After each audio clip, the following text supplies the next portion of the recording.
Thank you all and welcome to MFEI 2021 for our Expo presentation. We're delighted to share the work from the Montana Food Economy Initiative from our 2020-2021 projects with you today. MFEI is AERO's on-the-ground community-based food systems programming. I'm Michael DeCellis and I'm a program manager for MFEI. I've been working with the program since, I guess, October of 2020 at this point. And I'll be helping host our session today. So this morning, I'll share a little bit more with you all about this round of the MFEI projects. And you'll also hear from some of our local food leaders who have been working on projects in the second round. These project leaders have been leading projects to increase equity and resiliency of our community food systems. And then we'll also talk a little bit about what's on the horizon for MFEI. So I hope you have your coffee or your beverage of choice ready, and we can just go ahead and get started. So I want to say thank you to all of our advisory board members. They have been with us since summer of 2020, and they work to develop values, projects, and they've been continuing to mentor our teams throughout this project time. And we want to say thank you to our contributors who have devoted time and energy at the state level, and our planning team whose collaboration has made MFEI possible. We also want to thank Western SARE for this grant. This is what's been enabling our work for this session. So we began our work with the MFEI Advisory Board in June of 2020 by bringing folks across the food system together to work towards solutions collaboratively. We resolved to break into new solutions that the corporate food regime does not present to us by letting our values guide our work. So these values represent the desired outcomes of working together. These values are producer centrality, consumer engagement, true diversity, boundless collaboration, and collective resilience. And these values guided us from advisory board formation to project prioritization to community-based project team development, and even how we designed tonight to be a community-led storytelling event. We learned from past MFEI programming that projects must coordinate cross-sector engagement across all parts of the food system. Sorry if you can hear my little one in the background. From producers to processors to distributors to consumers to recovery. The advisory board helped to hold AERO and our MFEI teams accountable to our values by ensuring that each community project met a majority of these criteria. By centering these values and criteria, we're building a more just food system than what the industrial food paradigm offers. And the system is one that's reflective of ourselves and our relationships with our communities. So the opportunity for the project teams was to have support, mentorship support from our MFEI advisory boards. They had the opportunity to apply for a $1,000 mini grant. The earlier project teams did a digital storytelling workshop. We did some facilitation training for our advisory board members and project team leaders.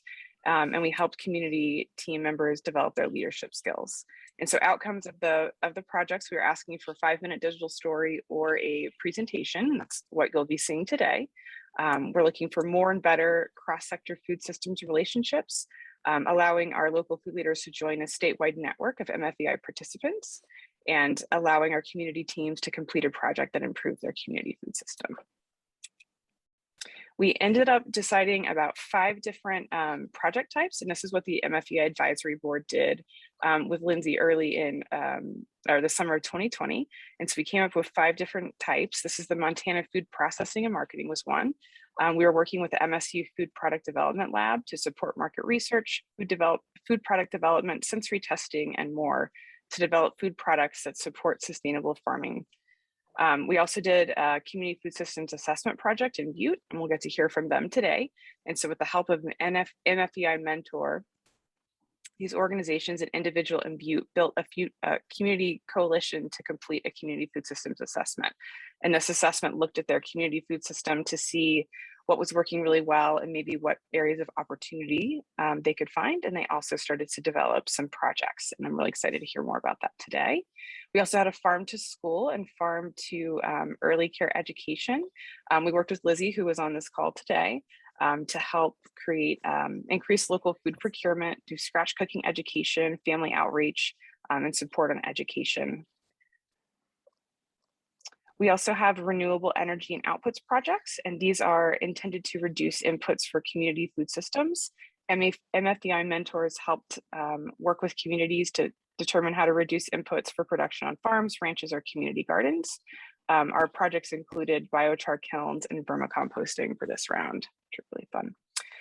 We also had Montana Food Connection projects. These are helping producers feed their communities. These project teams created pathways for local food from the farm, ranch, or community garden to the pantry. They developed a local distribution system that pays producers fairly and feeds local folks. And we'll get to hear about 2 of those projects today on the call. And we also had Montana Indigenous Food Sovereignty Initiative, and we were able to support a couple of projects through this developed by their community members who had some specific projects they wanted to work on. So those are the project types, and then just kind of high level round. So the MFEI project started back in summer of 2020, where the project team, the advisory boards were defining their project criteria and came up with several pilot projects, and this helped create the framework for community team projects. And then in December of 2020, we did our community launch, and we invited our community project teams to engage with us and decide to work on some shovel-ready projects or come up with some of their own. And then once the teams and the mentors were paired up, they began their work, and they worked on our projects from January of 2021 to May of 2021. And we had our first round 1 report out in May of 2021. We'll talk a little bit more about that in a second. And then due to COVID restrictions on travel from the original grant we wrote, we still had some funding left over. So we decided to do another round of MFEI projects. And so that brings us to what we are going to be talking about today. So we have our round 2 project leaders on the call today. These projects started or continued in June and ran up until October. And these projects are now wrapping up. And here we are now in November celebrating their work. And our grant with Western SARE will close out at the end of 2021. So these are all of our round 1 projects. All of these videos, presentations, and educational materials will be housed in an MFEI resource library, and this will go live later this year. So definitely keep an eye out for this. These are incredible videos, like wonderful materials, such good information that our teams put together. So definitely spend some time checking this out when you get the chance and when it's live. So together, our community projects built on our MFEI values and supported through our project criteria, we leveraged incredible collective impact in several different areas. One of the beauties of community-led design was that for many of the projects, our resources beyond MFEI financial and mentorship support were pooled to bring these projects to fruition. So just a few examples of some of the results that we saw. So in economic impact, we had early childcare centers in Billings, pilot group purchasing of Harvest of the Month foods, exploring the feasibility of increased local procurement at their centers. Farmhouse Nourish the Flathead and the Flathead and Community Carrots Project in Bozeman created new pathways for local carrots that paid farmers fairly and reached more eaters in the community. We'll hear a little bit more from each of these projects today. Our Montana Food Connections projects did this by engaging multiple food system sectors to rethink the unsustainable donation paradigm that stretches farm businesses thin. Our Montana Food Product Development Lab added value to Montana berries and grains and also peanuts by market testing new value-added local projects. We also increased environmental stewardship. We had a couple of community gardens develop systems to generate locally accessible and renewable fertility. And this was at a biochar kiln at Fort Belknap, and we had a vermicomposting system in Manhattan. And each of these were paired with a new community education components, and these systems will feed gardens and recycle waste products for years to come. And then our Montana Indigenous Food Sovereignty Initiative lovingly prepared Indigenous seed bundles and really beautiful outreach materials for gardens across the state. This is beginning an Indigenous seed bank and a network stewarding Indigenous varieties and practices. We also saw increased community food system infrastructure. So MFEI built and connected a statewide network of informed, passionate local food leaders, all participants included here. Each team assessed their local food systems and invited participation in project teams, demonstrating valuable coalition building skills. The Butte Community Food Coalition has now a deeper understanding of their community food system sector, relationships between sectors, and community input to prioritize their next steps in food system development. We also are working a little bit with healthy food access. Our Montana Food Connection projects increased local food access at Columbia Falls Elementary Schools and the Gallatin Valley Food Bank. And these projects were all about carrots, as the picture suggests. We did some pilot testing for culturally significant foods. Rocky Boy School Food System taste tested kamut fry bread for an Indian tacos lunch, and Hardin Farm to School made pemmican with 5th grade students. Local and nutrient-dense ingredients, Indian rice grass, bison, service berries, kamut wheat, safflower oil, and smoked lake trout fueled new product development, sensory testing, and marketing. So the MFEI is focused on local food leadership development to respond to requests for better facilitation skills and community coalition building from previous participants. We also wanted to understand, our participants wanted to understand food systems better to increase awareness of local foods in their own communities. And we definitely saw our local food leaders blooming on the advisory board and through their project team leadership. Thank you for our advisory board members for encouraging a wide representation of communities across the state. So here's a map of all of our different community projects. As you can see, we got wide and far across the state, which is really wonderful. Okay, so now we can transition to our food leaders. Oh, were the slides, did the slides end up changing, or were they? I'm sorry, I'm now finally looking at my, okay, good. Yep, we're at good. The chat. Okay, absolutely fabulous. All right, so we are going to have our some of our project team presentations, and we have Gretchen Boyer up first, and then was Kelsey ever able to join? She will be on deck next. All right, Gretchen, I will get started with you if you're ready. I'm ready. I'm Gretchen Boyer. I'm the Executive Director of Farm Hands Nourish the Flathead. As you saw, some of you may have seen in the chat, soon to be a Land to Hand Montana. We are rebranding and changing our name after 20 years, which is a big deal. We came on the MFEI project we were inspired by the Community Carrots Project in the Gallatin and thought, could we forward contract with local growers here in the Flathead to have enough carrots to serve local carrots to our school children for most of the school year. Excuse me. A little background information. We run a myriad of food access programs in the Flathead, and one of our projects is running the weekend backpack program in the Columbia Falls School District, where we serve about 350 kids each week with weekend food. And because our mission is to build a strong community food system that fosters socially just ways of accessing food, we felt like it was really important to figure out how to add healthy local fruits and vegetables to the program. And when we started talking with the schools about how to do this, we really came to the collective idea that it made most sense to actually deliver those fruits and vegetables directly to the classrooms each week. So every Friday, students have a fresh fruit or vegetable snack that is passed out by their teacher in the classroom. For currently 1,800 kids in the Columbia Falls School District each week, which is really exciting. So typically we had talked with Todd from Two Bear Farm, and he would provide us with enough carrots, usually till say late January if it was a really good carrot year. And we thought, could we do this differently?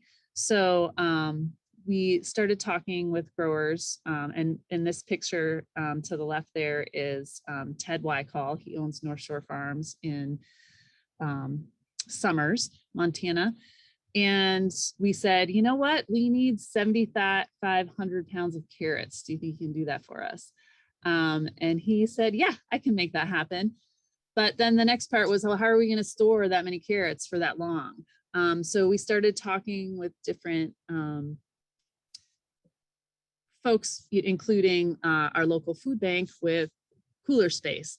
So we created a plan where we are storing carrots both at the North Valley Food Bank, and then additionally, we talked with Todd again at Two Bear Farm, and he has 2 produce coolers that he uses usually till the end of this month, and then he usually shuts them off for the winter. So the MFEI project actually helped us pay for storage. So we are going to pay Todd to store thousands of pounds of carrots at his farm.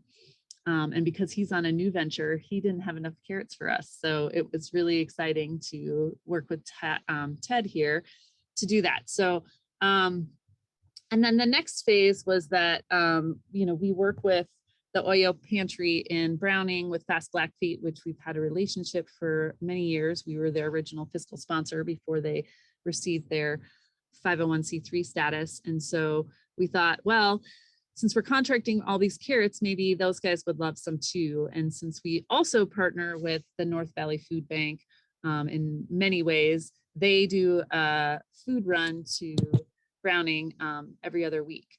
So currently they've already had their first batch of 250 pounds of carrots that went over to Browning. And then we contracted to have 1,000 pounds of carrots go over there in the next couple of months. You can go to the next slide.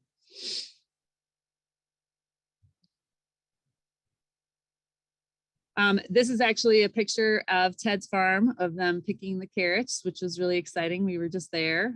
We did a little video, and we already did our video for this project, but we are working on another video project. So we were filming the folks taking our carrots. And then, as we said, so the process from here on out, we are picking up carrots, as I said, from Ted, on big, huge pallets, 50-pound boxes, and we should have thousands of pounds of carrots in a cooler in the next couple of weeks.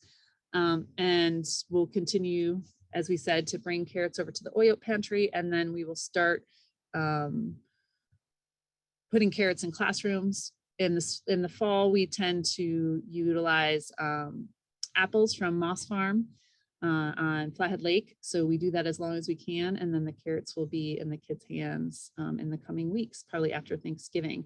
And we do actually large Thanksgiving bags for students for the backpack program. And so we're also putting a pound of carrots in each of those bags that will be going out in the next 2 weeks. In a nutshell, that's really our project. I think the biggest things that we learned and figured out was how to forward contract with farmers. I think the biggest thing that we're finding out that is really important is that piece of storage and harvesting. So, right now, Ted has a huge amount of carrots for us, and we are in this phase right now where we can store some of them right now. We just need a couple more weeks, and then we'll be able to store the rest of them. But it's definitely been a little bit of a puzzle to try and figure out. But because it's our first year trying to do this, we are learning a ton, and really excited that we are, going to be serving local food in the schools until our projection is the end of April, which for us is just so exciting because we often find that we can get some local products in the schools in the spring. We work with like Mountain View Gardens. We often get, their tomatoes and cucumbers into the classrooms, but it's, we end up having to buy, from Costco for a little bit. And we want to avoid that as much as possible and support our local farmers. And just as a, one other piece quickly is that, this project pays farmers what they're asking for their carrots, which for us is imperative in the work that we do. So we're really appreciative to AERO for this opportunity and here to answer any questions that you have. That was my 7 minutes, Michael. Hopefully You did awesome, Gretchen. I'm impressed. Oh, wow, nicely done. So we have about 3 minutes. If anybody has feedback for Gretchen, want to ask questions. I see a question in the chat. Feel free to take yourself off mute or pop things in the chat. So Sam says, is storing the carrots without refrigeration an option? They get soft pretty quick without refrigeration. So not for very long. If we were doing potatoes, we'd be in a better position for a shorter amount of time, but no, we need to put them in coolers pretty quick. They maybe have a few days that they can be not refrigerated.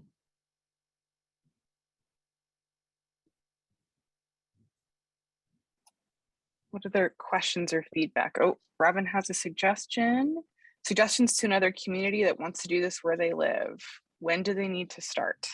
That's a good question. That's a great question, Robin. We were talking with farmers.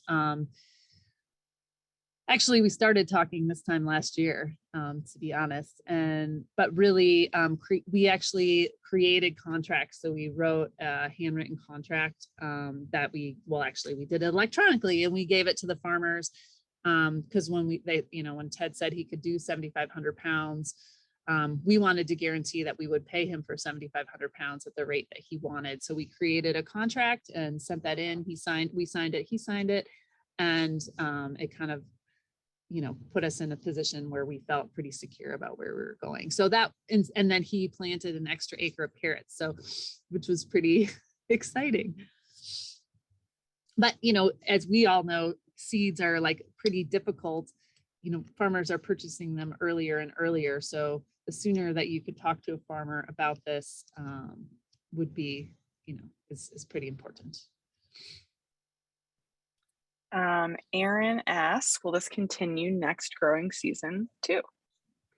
Yes, we'll try and do this as long as we can. I mean, this is one of our major projects that we do in the school district. So it's pretty important that, our goal is to have as local as long as possible. So we will continue to do that. And hopefully we'll learn a lot from this year. Ted, I think, is learning a lot.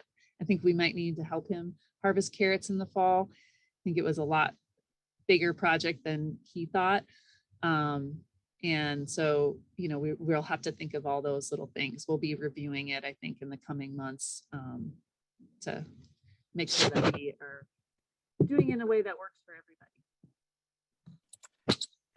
Heather Nat Clover says she stores carrots in coolers filled with sand in the basement. They can last through spring. Cool. It's good to know. Good new techniques, maybe. Coulter Schrader asks, has there been any additional interest in local foods from the kids going home and talking about this to their families? Yeah, actually we do a lot of education in the schools on the farmers. The kids often write thank you notes to the farmers, which is something I send to them. Usually they write it this time of year, and for Christmas, I send them big packages of their thank you notes. We do a lot of education regardless in the school. We run the farm to school program in Columbia Falls. So we have a lot of touchstones with kids in that regard. So yes, they are valuing local food there. And we run their quarter-acre school garden. So we have, this year already, we had over 1,200 kids in the garden. So we have a pretty big impact in the district on the value of local food. And then Robin says, when did you agree to make payment?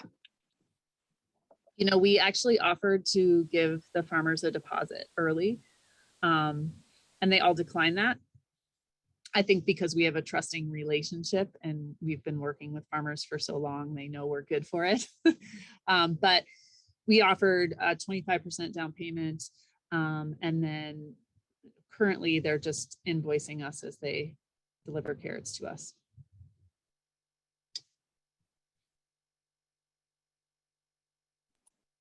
Any other final questions for Gretchen?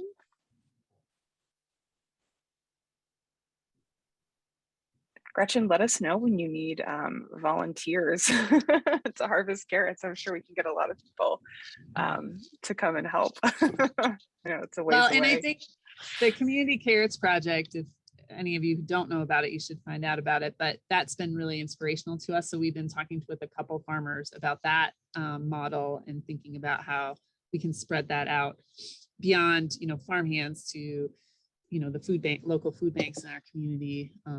So it's spurred lots of great conversations, and I think there'll be some cool projects that come from it. Thank you. Oh, one last question, and then we will move on. Peggy Eva says, does the school pay for the carrots, or where is the money coming from?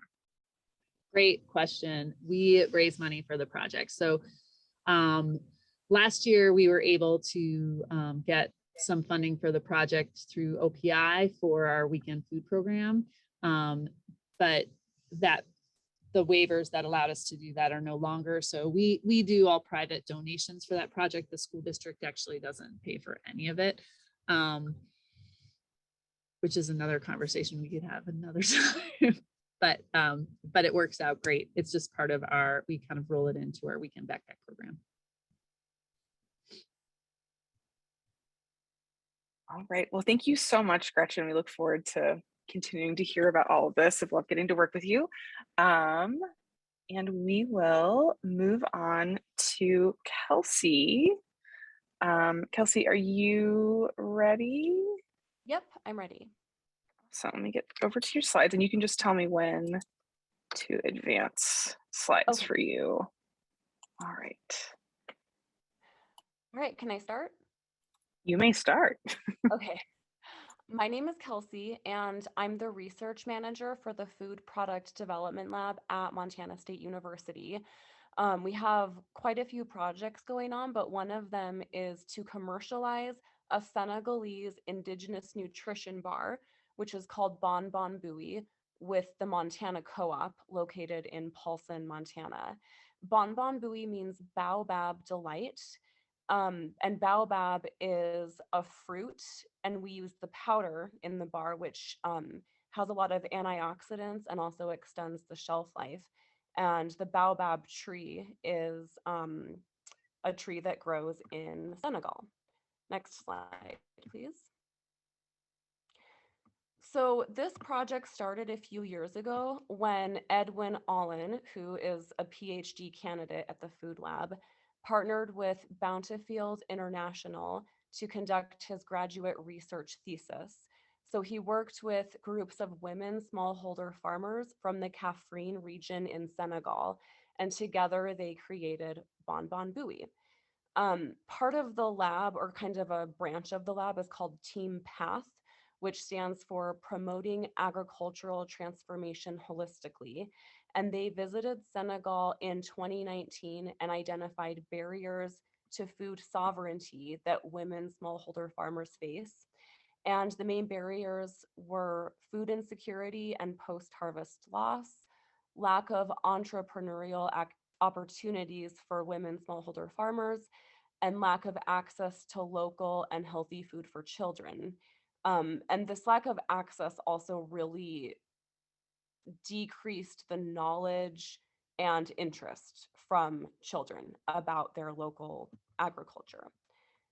Next slide, please. So Team Path and these women smallholder farmers worked together to come up with practical solutions to these barriers. So they created Bon Bon Buoy, which is a peanut nutrition bar. Peanuts are one of their main crops. And this bar is very healthy and shelf stable. It uses all locally grown ingredients, so they don't need to purchase or import any of the crops. And it provides children, each serving has 440 calories, 12 grams of protein, 36% of fiber, 12% vitamin C, 45% calcium, 30% iron, and 83% folate of the daily recommended value for school age children. And manufacturing this bar reduces post-harvest loss by 40%. So instead of being wasted, now this food is used to nourish children and adults as well. And it gives communities the chance to rely on their own agriculture to feed the population instead of relying on imports and nutrient deficient processed food. This collaboration also created a farm to school program, which increases agricultural interest in and knowledge in children, which will benefit the current generation and also future generations. And it also creates an economic opportunity for the women while supporting the ecological and economic sovereignty of Senegal's indigenous food systems. So Team Path is currently working with these farmers to design and build a manufacturing plant so that they can manufacture Bon Bon Buoy at a scale that can be marketed and sold to their local community and also online, which will help them generate income. Next slide, please. The Food Lab is now partnering with the Montana Co-op, which is a nonprofit located in Hot Springs, Montana, and they're going to manufacture and commercialize Bonbon Buoy to be sold in the United States. Next slide. Selling Bonbon Buoy in the US will have a lot of benefits. For one thing, it'll be a nutritious snack for US consumers. Also, a portion of the profits will go back to the Senegalese women smallholder farmers, and this additional income will help to support their manufacturing and their marketing and the back to school, or sorry, the farm to school program. Profits will also go towards supporting local food sovereignty work that is going on in the Flathead Reservation. And then on a bigger picture level, it will generate income and awareness for just community projects related to food sovereignty in general. And it will increase our connection with the global Indigenous food system, which is really important because right now 80% of the Earth's remaining biodiversity is in the homelands of Indigenous people. Next slide, please. At this point, we have done a few things to get closer to US commercialization. The Food Lab has conducted sensory tests with Senegalese and American consumers. As of now, we have the optimum formulation for Senegalese consumers, which has an acceptance of 7.1 on a 9-point hedonic scale. And we have a consistent production and quality control process for manufacturing. And also in July, we helped the Montana Co-op to acquire the license so they can manufacture and sell Bonbon Buoy. And we've also created a timeline for commercialization. And last slide, please. So the next steps of this project are to conduct scaling up and market assessments for commercializing Bonbon Buoy in the US. We will determine the scalability of the production of Bonbon Buoy within Montana, and then we'll conduct final product market assessments before supplying the product to distributors. So one of the first things we'll do are packaging tests.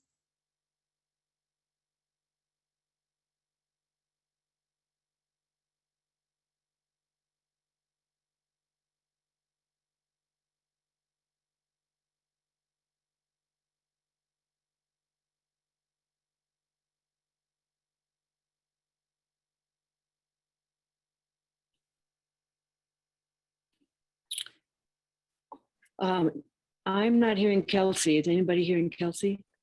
I'm not either. I was worried that was just my connection for a second. Kelsey, are you still there? I don't hear anything. Yeah, I think maybe she dropped off. Well, she's still listed, but Maybe her connection went out. I'm wondering too. Can Oh, you yeah, I think lead she- us, Michael, until she could? Oh, oh no. Oh yeah, I think her. Yeah, it looks like she just dropped off of this. Yeah. Okay. Well, we would have a few minutes for questions. We could start compiling questions in the chat if we wanted to. I actually am not sure what she was going to say next, so I don't want to wrap up for her. But if we do have some questions, we can start to pop them in there, and we'll see if she gets back on in the next couple of minutes. We're actually doing great on time, so fascinating project though, isn't it? This is the second project we've gotten to do with the MSU Food Product Lab, and so this has been really exciting to see this work continue and kind of learn more about what the possibilities are. Yeah, any thoughts on this or questions that anybody wants to share or type in the chat? Do you know how the relationship formed with Montana Co-op? That I don't know. I don't. Is that the new name for the Mission Mountain, or is this a completely different? Yeah, I'm not sure. That's somebody else. Yeah. Hot Spring. Yeah. This is new as far as I know, based on from our round 1 to round 2. relationships. So,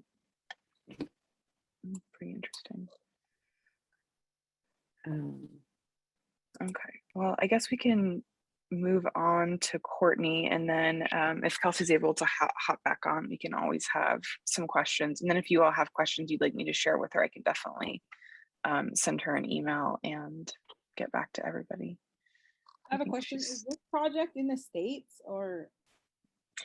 Yeah, yes and no. The production of the peanuts has been happening in Senegal, and then the actual making of the bars has been in Montana. So it's a slightly different type of project than we've usually seen here. But do you know if there's an intention? Do you know if there's an intention to move the production to Senegal at some point, or? I haven't heard anything about that. I know, it looks like they're trying to do the production trials in the spring. Oh, look, I think she might be back in just a second. She's in as me for some reason. I don't know why. There's two Michael DeCellis on the call. Let's see. Kelsey, were you able to get back in? Hi. Yeah, hi. I was just presenting to myself for a while. Where do you know where it left off? I think we were just starting to ask questions. You were on your last slide, and people were starting to ask a few questions on here. I don't know where we stopped when you were talking. I stopped hearing at the packaging test. Okay, perfect. So all right, I think that's where we stopped. I made it through the packaging tests. No. Okay. Yeah. Just starting to talk about it. Okay, so I'll just hurry up through this last slide. So we're going to do packaging tests starting in January, and that will help us find the most environmentally friendly type of packaging that will also protect the product from like fluctuating humidity and temperatures.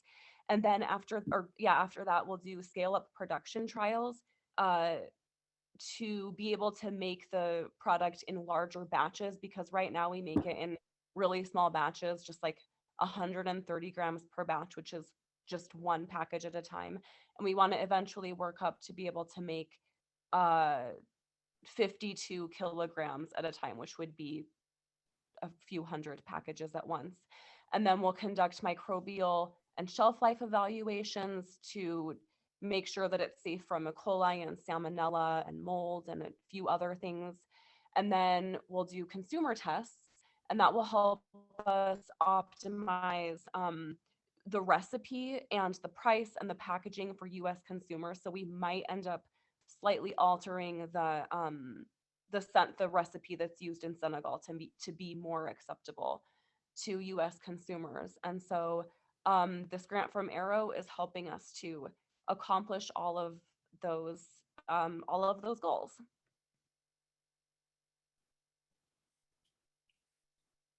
Thank you, Kelsey. This is such a fascinating project. We had a couple of questions come up while we were waiting for you to come back.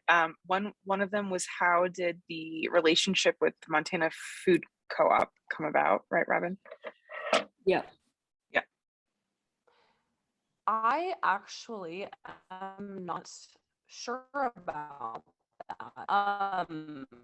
I believe that Montana Co-op reached out to us because it's an opportunity for them. They promote made in Montana products, and they also promote food sovereignty, and they do work with Indigenous communities in Montana. And so I would have to look into this, but I'm almost positive that they reached out to us because they thought it would be a good fit.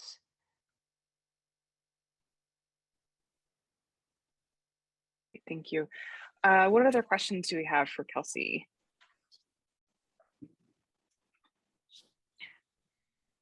When do we get to taste it? Well, if anybody wants to be part of the consumer tests, actually, we will be needing people, and it can be challenging to recruit people, especially right now with COVID. So if anybody would be interested in participating, Michael, can they email you and you can reach out to me? Yeah, That absolutely. would be like, truly, that would be very much appreciated. And they're really, really good. I bet they are. Yeah, please. Yeah, you can email me mfei at aeromt.org, and I'll put that into the chat. Randy, did you had a question about production? Was that right? Or who had a question about production a second ago? I just asked if this project was in the States. So the project, yes, the Food Product Development Lab is in the US. So right now we're working on designing basically a manufacturing plant for the smallholder farmers in Senegal. And then to commercialize it in the US, yes, it'll be manufactured and then sold online, or manufactured in Ronan, Montana, and then sold online through the co-op. So it's going to be both domestic and international. Does that answer your question? Yes. Yeah. Okay.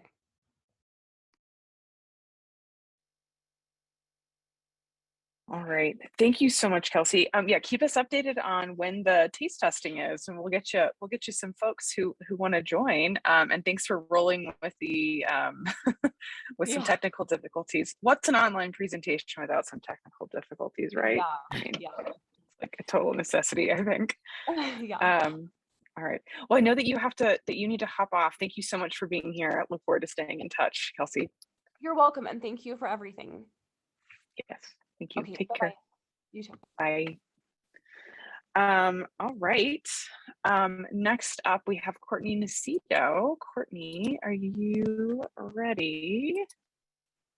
Yes. Can you hear me well enough? Yeah, I Okay. can hear you. Just tell me when to my advance your slides. This is a little funky. I'm Courtney Nacito. I work for Silverbow Developmental Disabilities Council, Inc. Here in Butte. We're a nonprofit that works with folks with disabilities to get them integrated into the community. And I'm a program coordinator with them, and I do the Double Snap Dollar program at the farmers market. And I also coordinate the Disability Food Truck here in Butte. If you want to go to the next slide.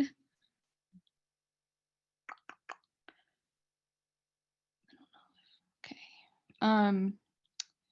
So last year, at the last AERO Expo, I don't believe Maura's on the call today, but Maura out of NCAT and myself, we were really intrigued by the opportunity to have a community food system assessment in Butte, because it didn't seem like there was a lot of work being done around that at the time. So we built a diverse coalition with folks from across our food system here in Butte, but also the surrounding areas, so Whitehall, Deer Lodge, Anaconda, and Dillon. And we kind of developed what we wanted out of this project while evaluating our food system. I think Michael had said in the past that this initiative isn't always like the sexy project that people get to do, because a lot of it is just evaluation. But then going into the round two, we really were able to prioritize our projects. But during our time, we created a vision for Butte, and it's to work towards a healthy future by strengthening local and regional food partnerships, promoting neighborhood gardens through education, and fostering a clean environment. We really want to base our work around community and transparency, health, accessibility, and inclusivity, awareness, innovation, and creativity. When doing our evaluation of Butte's food system, some of the key findings that we found were definitely the lack of vegetable producers in our area. We don't have a lot of local growers within the Butte and surrounding areas. Our growing season really inhibits our residents into going into gardening because of our elevation, as well as I think we're zone 3A. So we're at risk of frost year round. So it kind of turns people off from gardening in Butte. Another thing that came up was the access to local fruit and vegetables is seasonal here in Butte. We have our farmers market that runs from May through October, but really after that market is over, it kind of ceases to exist. Education and knowledge about our food system is relatively low. While there are organizations that work towards bringing local food into Butte, it just doesn't seem to be a priority right now in Butte. And then finally, a lot of people know that Butte is the largest Superfund site in the country. So the mindset and perception about the safety to grow food in the land in Butte, as well as the surrounding area, is well aware and present for a lot of folks that are thinking about going into vegetable production. After doing our evaluation, we really wanted to get public feedback. So we did a community food system survey. And through that survey, we found that there are 3 real wants from the community, and that's an increase to access to healthy food. So making it easier for community members to find and afford healthy food they want to eat, to increase local food production, and to grow our regional economy. So supporting and help building local food related businesses and farms, restaurants, grocery stores, and food manufacturers. So that was that kind of first half. And from that, we went into round 2. We kind of just continued on this journey together with Michael. So if you want to go to the next slide. So after we surveyed the community and completed our snapshot, we went into a project prioritization process, kind of narrowing down what our community wants and needs are and what is accessible for folks within our coalition to kind of uphold and continue on projects with. And during that, we considered what forming a more formalized coalition would look like around these project ideas. Who do we need to talk to? Who do we need to include? And then we're currently supporting a project that has come out from our coalition, which is the Butte Winter Farmers Market. And then we're also discussing the possibility to continue on with other projects like community composting, which was I would say was very, I don't know, a lot of people in Butte are enthusiastic about composting. It's just we really don't have the education and the resources to facilitate. So that's something that the coalition was wanting to include more people in, to hopefully grow in the future. And then the next slide. So the coalition, we collaborated on the community food expansion project. And our hopes is that this will increase equitable access to high quality nutrient dense food by extending the farmers market season, expanding the Double Snap Dollar program initiative, and implementing food education programming. So that was something that we also saw was it's not really equitable in terms of what food education looks like in Butte. We have a SNAP educator for the county, but it's for a certain population. So how can we expand that? As well as many of you know, Food Corps is no longer in Montana, and Butte had lost Food Corps in years past. I was the service member there 3 years ago now. So, wow, time flies by. And we're really hoping to kind of collaborate and carry on that work. So we applied for the Superfund Advisory and Redevelopment Trust Authority Grant Program, or SARDA, and we were awarded money to support the Harvest of the Month program at the Summer and Winter Farmers Market. And the Silverbow Developmental Disabilities Council also has a community kitchen that we work through with Disability, that we're going to be hosting family cooking nights in that kitchen that will be supported by our clients. So just increasing that inclusivity and accessibility for for everyone in Butte.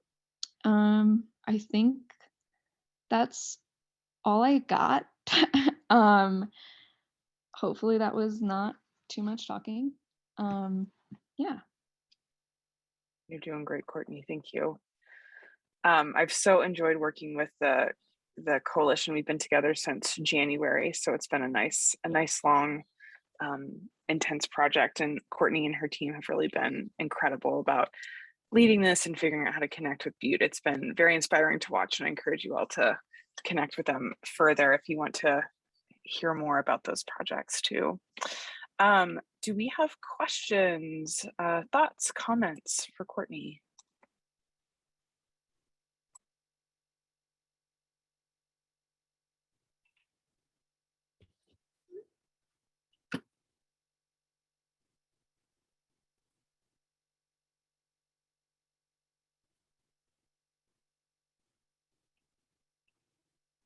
All right, Courtney, you were incredibly clear.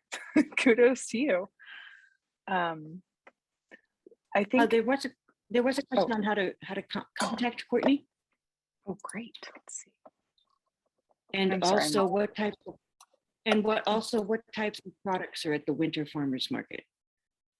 Yeah, so thank you. Yeah, so essentially the farmers market came about because we had vendors that were in Butte and also the surrounding areas, so Whitehall and Deer Lodge. Specifically, Rick Williams with Sugar Beet Row is a relatively new organic fruit and vegetable producer out of Whitehall. And then Hegland Meats, Tom and Jolene Hegland. They've been, sitting in parking lots in the wintertime. So we kind of organized around that. So they're going to be our anchor vendors for fruit and vegetable, and for our rancher, it's going to be Tom Hegland. And then it's also going to be baked goods and things of that nature, and also crafts. We're going to be located in the Butte Plaza Mall. So hopefully also attracting people to go to the Butte Plaza Mall and recreate there indoors. So yeah. Courtney, you also have a question on what does Harvest of the Month of the Farmers Market look like? Yeah, so we've been actually doing Harvest of the Month at the Farmers Market at the Summer Farmers Market for the past year. This was our first year. We collaborate with Butte 4Cs, and essentially we have a table that has resources for the farmers market itself, and each month we feature a different Harvest of the Month item. So we've done like beef, kale, apples, carrots, you name it. And each month, for this month going on, due to the start of grant funding, Dishability will actually be making like taste testings for the market. So each month, my clients and I will be preparing taste tests at the market that will correspond with what's available there, if that makes sense. And Barb, I'll put my email address in the chat box for you.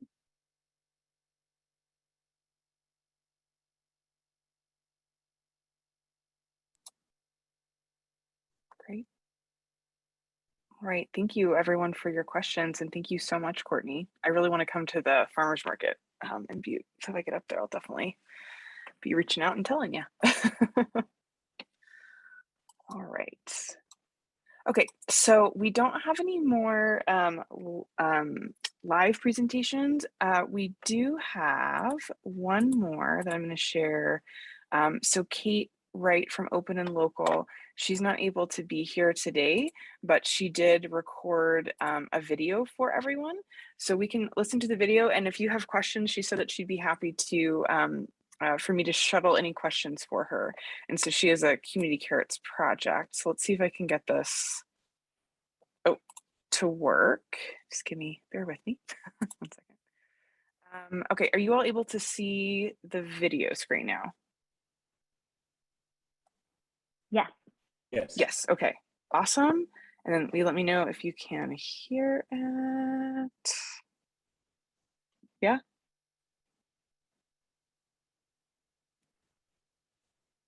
We can't hear anything yet. You'll probably need to put the sound through your speakers on your computer. Oh, like take out my ear pods? Yeah. Oh, okay. Thank you. Let me do that. It's helpful.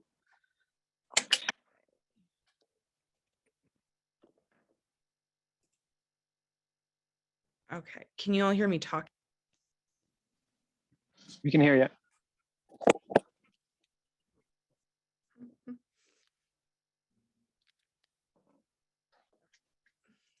Are y'all able to hear me talking now? Yes. Yeah. Fantastic. Thank you for help with tech support, Drew. Okay, let's see if this works. Back it up.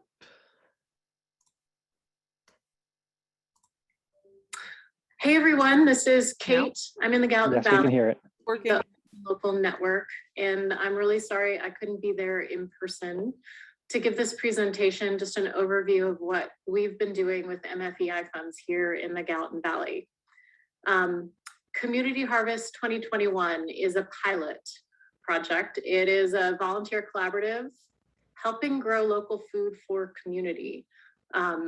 And you can see on the slide just the core values, what we're trying to accomplish: grow food, increase food literacy, and build community. This project grew out of work that began back in 2020, the Community Carrot Project, which was also funded in part by MFEI. This project happened because of this wonderful convergence between coronavirus. It's hard to use the word wonderful next to that, but there was a huge disruption. There was need. People felt isolated. So that was one of the three forces. Another was there were some organic acres that were, they had an uncertain fate. And so a number of community partners came together around this value of local food and building connections to host an event. And really at the center of it was one of our longest standing growers in the Valley, Gallatin Valley Botanical, JC Rothschiller and Matt Rothschiller were the hubs who worked with Gallatin Valley Land Trust, Happel Family Farm, Gallatin Valley Food Bank, and a number of other partners to grow just over 2 acres of carrots that could be donated to the food bank. And you can see some of the different volunteers that got pulled in. That project was just a huge success. We had over 200 volunteers, over 1,000 hours of volunteer time, and a lot of hype around it. Like the paper picked it up. There were a number of people who came out who'd never done this kind of work and had a really brilliant, fun time in the heart of one of the spikes of COVID. One of the takeaways from that whole project, I think JC said it best, is that getting food to our community is a great thing. And that was part of the idea and the impetus. But a really important part of this type of a volunteer effort is bringing community together and building community around local food systems. So Community Harvest, a volunteer collaborative. That is what we decided should come out of the Community Carrot Project, is some way to collaboratively enable more volunteers to get out and engage. Our goal was to build a flexible model that's adaptable to the needs and interests of different farms and different volunteer populations. And the role that Open and Local, the network I'm affiliated with, would take on is that sort of coordinating, connecting, communicating, and supporting role. Specifically coordinating with local farms who are interested in co-hosting a workday and handling whatever pieces that specific farm may or may not want to do. I should say, handle the things they don't want to do. Just affirming that the volunteer tasks are really helping grow community food for vulnerable populations. Maybe that's going to the food bank. Maybe there's another place that food is going, but really thinking about food for community. Clarifying some of the nuts and bolts of it, insurance issues for volunteers, depending on whose land you're on and who's hosting, promoting and recruiting volunteers, and then just helping with whatever tasks are really needed and requested by the farmer. There were some differences between 2020 and 2021.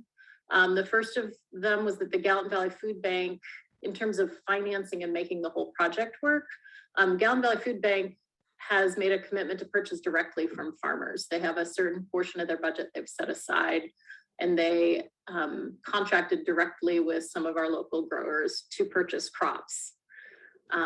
So that part of the project was less relevant this year. A second piece is that HRDC, which is the umbrella organization overseeing our food bank, really wanted to pull out of using their volunteer platform, in part because it was kind of klutzy for this task. It wasn't a good match in terms of how it's set up. It's an amazing platform. I don't mean to suggest that it's not, but it didn't match well with this. The property that was farmed for carrots last year went into cover crop this year. And so the place was also going to be different. And then there was just an energy shift. Like last year, everyone was looking for something to do. It was crisis mentality. People wanted to do something now. And I think in 2021, we were really looking more for sustainable solutions, something that could go on and have multiple outcomes and ripple effects for the community. So our capacity is still low coming out of COVID. Everybody is still really focused on their own businesses and farms and restaurants and et cetera.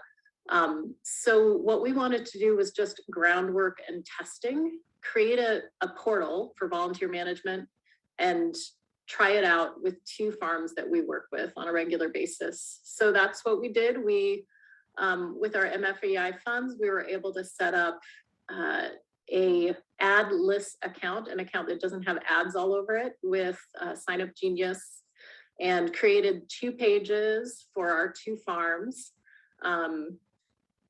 And then we don't have a website right now, but we knew we needed an online place we could point people to describe what the project was. So we just created a Google document and had it hyperlinked to those sign up sheets. When push came to shove, sometimes the best laid plans of mice and men, as they say. When it came time to glean at Gallatin Valley Botanical, they decided on a Saturday, the next day was the day they were going to do it. And we just turned it around on social media as quick as we could. And we didn't end up using the volunteer portal. They had great turnout that drew mostly from folks that already are familiar with the farm, but it was a fantastic event. And as you can see, they harvested a lot to give to the community food bank. Town's Harvest Garden, sorry, I have no pictures. We had 3 shifts, but only one of them filled. And at that, only 2 of the volunteers who had showed up or who had signed up showed up. And they were able to process all the onions that Town's Harvest Garden was planning to give to the food bank, 600 pounds. What were our takeaways from this year? Well, that we need more lead time, and people are super busy, whether it's people who would volunteer or whether it's farmers who are thinking about doing this. You need time to put the pieces together so those 2 different timelines work. And we need to be prepared to handle the really short turnaround as well as more planned volunteer events where you can have that easy lead time. We want to invest a little bit more energy in building the buzz and engagement, because it's pretty clear that 200 volunteers in 2020, the difference was a combination of the number of people promoting it, the impetus and desire to show up. What's the hook? Is there a weather hook? That's another one that can get folks to turn out and really understand the urgency and the importance and the value of showing up. Social media is more helpful. The more active your following is, or if you have a whole network of folks who are really pushing it out there, getting people interested. And, you know, as with lead time, coordination, networking, relationship building, they all take time to make these events really pop. Focusing on looking to next year, we really want to focus on a larger event designed to attract media early in the season, because that'll just give a kickoff to the program next year. Incorporate food and social time in the invitation, so people know it's fun as well as work, just from the way it's presented in the beginning. Clarifying the ways volunteer collaborative can work, sign up versus just showing up and doing it on social media. Do we need the sign up? Broad network recruiting versus reaching out to, say, a school or a group, business, and inviting them to volunteer. And then again, just investing more time in planning, coordination, outreach, and co-host tasks. Why bother? It's a lot of work, right? So the reason why we haven't given up yet, even though there is a lot involved, is that we want to make it easier to engage volunteers from a variety of sources and people who aren't necessarily already engaged or thinking about local food, and you need capacity to do that outreach. We want to offer extra hands to farmers who are growing food for community when there are time-intensive, low-skill tasks that can be assisted with. We want to keep the importance of growing food locally in the minds of our community, throughout the community, and just strengthen that community and offer those meaningful opportunities to come together. So Community Harvest, huge thanks to MFEI for that injection of faith and funds to make this pilot year a success, even though we didn't have huge turnout. And this is what it looks like going forward, trying to define what we're doing in a way that we can raise some funds to really make it pop in this very urban Los Angeles location in Montana.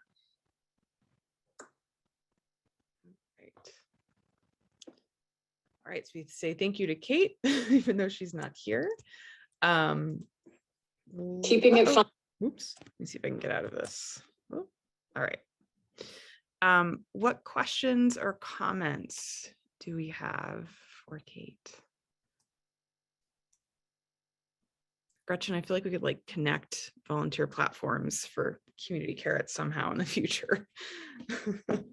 Yes, I'm really excited. I mean, that I work with Kate on many other things, so I want to dive into that with her for sure.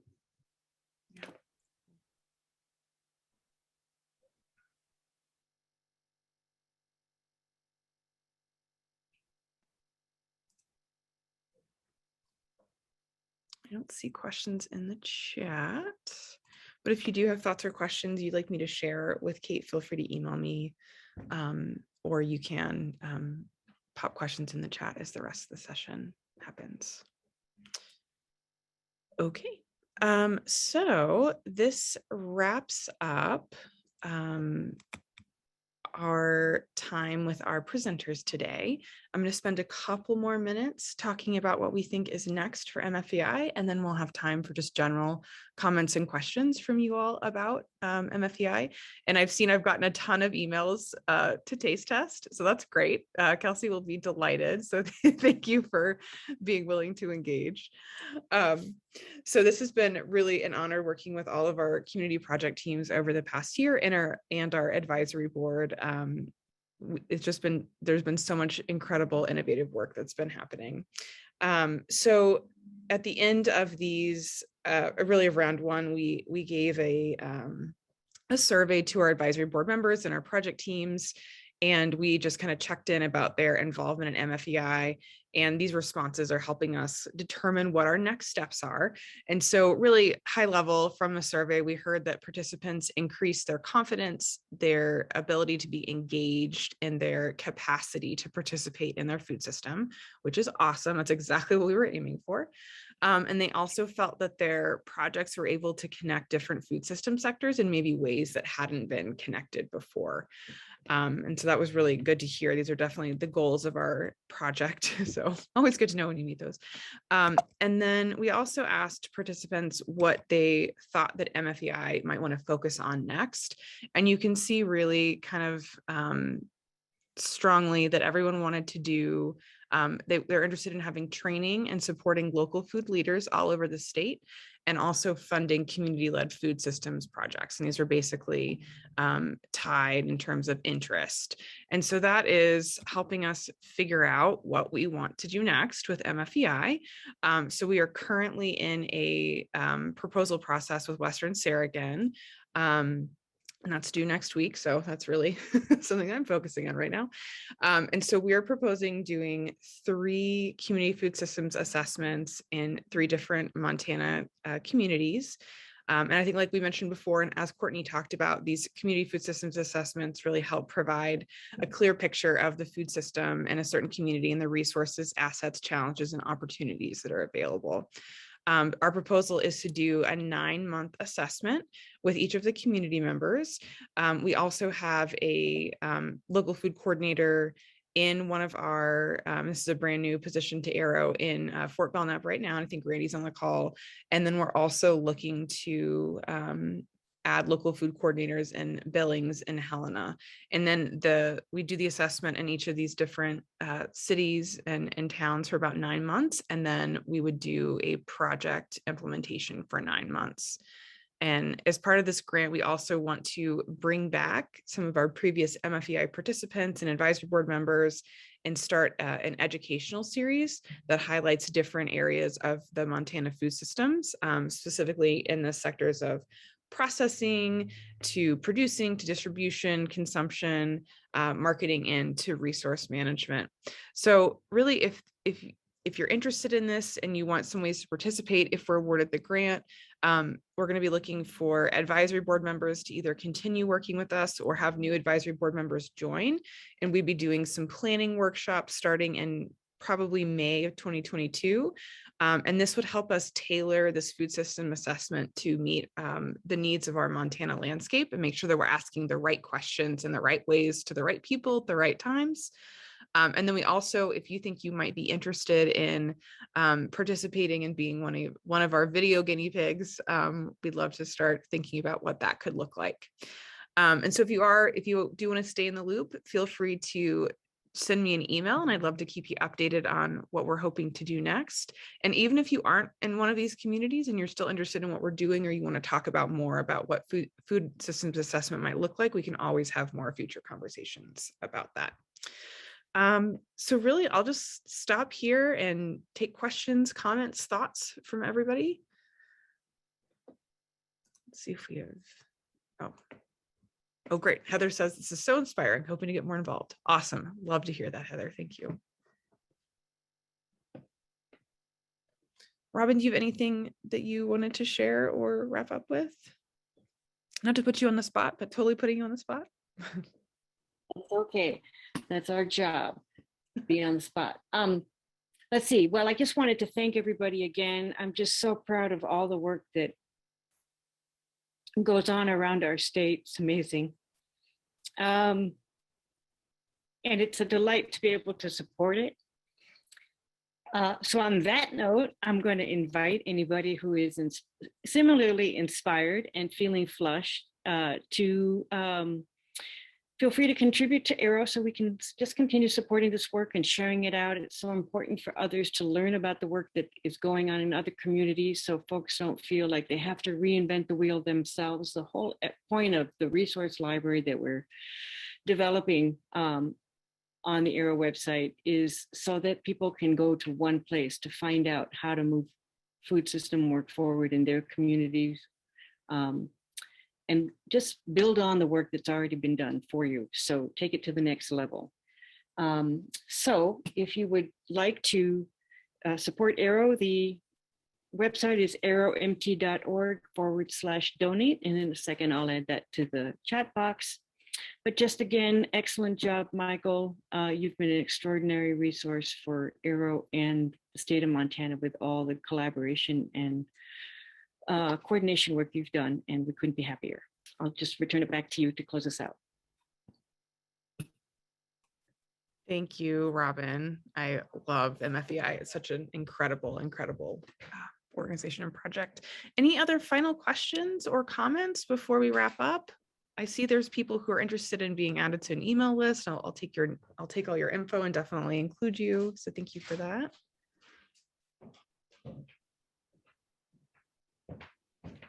But if we're done with comments or questions, we can wrap up a little bit early to give you 10 minutes back of your day. That never happens, right?